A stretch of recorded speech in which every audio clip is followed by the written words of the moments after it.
বলো কোন পাত্রে পানির পরিমাণ বেশি? কোন পাত্রে পানি বেশি আছে বলো? দ্বিতীয় পাত্রে। উত্তর হবে দ্বিতীয় পাত্রে পানি বেশি আছে। ঠিক আছে, 6 নম্বরে কি বলেছে? দ্বিতীয় পাত্রে কত গ্লাস পানি বেশি আছে? কি করতে হবে?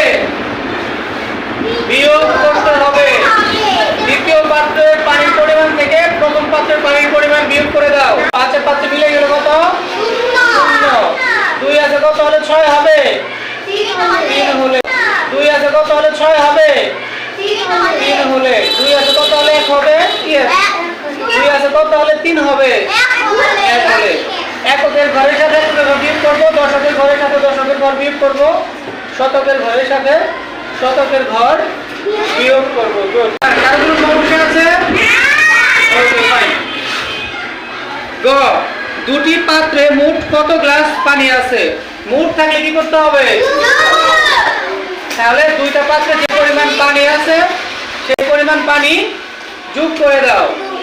তাহলে লিখো প্রথম পাত্রে পানি আছে 235 গ্লাস, তার নিচে লেখো দ্বিতীয় পাত্রে পানি আছে 365 গ্লাস। নিচে নিচে লিখবা, সংখ্যা নিচে সংখ্যা লিখবা। ঠিক আছে, এবার যোগ করো, এককের ঘরের সাথে এককের ঘর যোগ করো। 5 আর 5 যোগ করলে কত হবে? 10। 10 এর 0 হাতে থাকবে কত? 1।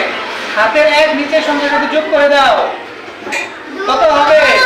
6 এর 1 যোগ করলে কত? 7। 7 আর 3 যোগ করলে কত হবে? 10। 10 এর 0 হাতে থাকলে কত? 1। সেই হাতের 1 নিচে 3 এর সাথে যোগ করো, কত হবে? 4 আর 2 যোগ করলে কত হবে? 6।